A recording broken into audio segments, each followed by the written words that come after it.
Hey there, thanks for tuning in. This is Morgan Malpa wrapping up the full stack banking application capstone project. And in this last video, we're going to cover deployment, the additional features, a little demonstration of the app, and reflect on the whole thing. So let's go on ahead and get started with deployment. I deployed the app to Heroku using GitHub and the Heroku command line interface. You can see it live at Heroku. And I did use Docker. Docker images are hosted on Docker Hub, and you can easily recreate the project by cloning it and using Docker Compose up. Challenges. This was the most challenging part of my project, and I came across a whole lot of new errors. A couple of my favorites here. So first thing happened is the app deployed. As soon as I crashed it, it ended up being an incompatibility between the latest version of Node and NPM in the Docker image and Heroku's build process. So I had to revert the Node image version in Docker files, and I found that solution deep in a GitHub issues thread, so that was a pretty lucky find. My next error, the app deployed with the message invalid host headers. That was due to the proxy that I was using in development to route the API calls. What I had to do to fix that was use the HTTP proxy middleware package. And I found that solution in the Create React Act docs, and that had a bunch of great information in it. My last error that I had here, I had me pulling my hair out for days. And I gotta have a huge shout out to Tim Kellogg for helping me out with this one.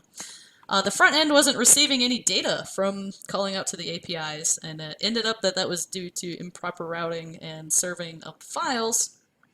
So what I had to do to fix that was replace the hash router I was using with the browser router, create a catch-all route that actually serves the static front-end files that's built by Heroku, and restructure the file structure and set Heroku to a different build stack for that. So huge shout out to Tim for that, for one. I would have never figured it out.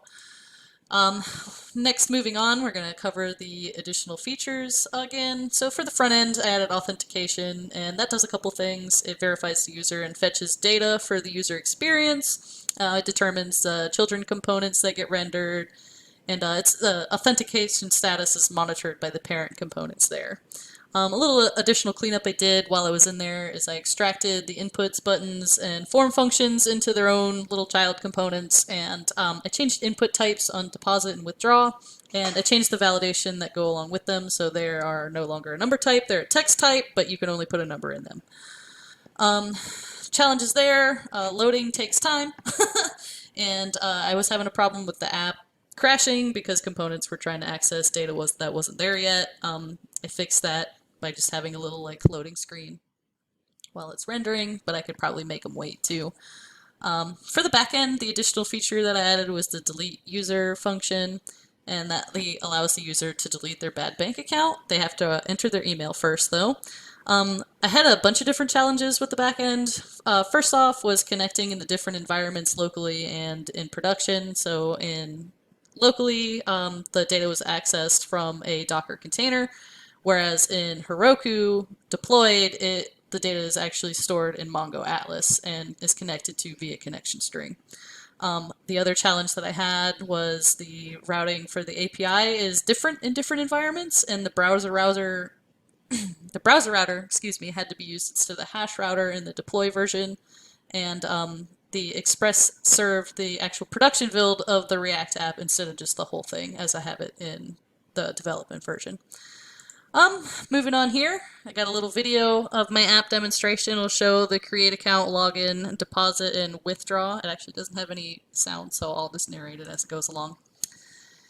So it starts off here. We're going to go ahead and create an account for Mr. Dale Gribble. And these inputs all have validation. I'll make a more detailed video going over the features and host that to YouTube so you can check it out as well. This shows that the user was created in the data store, and now we're going to move on and see if the deposit function works. And we get a little success message and the balance updates. And moving on to the withdraw,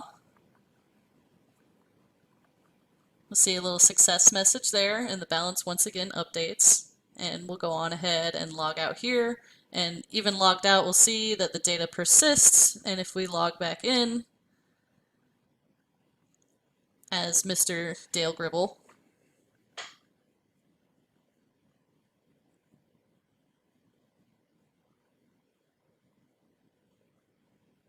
now that we're logged in, we can see that that balance has persisted in there. And you can also see in the top right corners in the header that the user's name persists. And here we'll demonstrate how the delete function works. So Mr. Dale has to enter in his email here and then hit the delete account button, and a little alert will pop up that the user's been deleted. And if we come over here to all data, we now see that Dale Gribble is gone.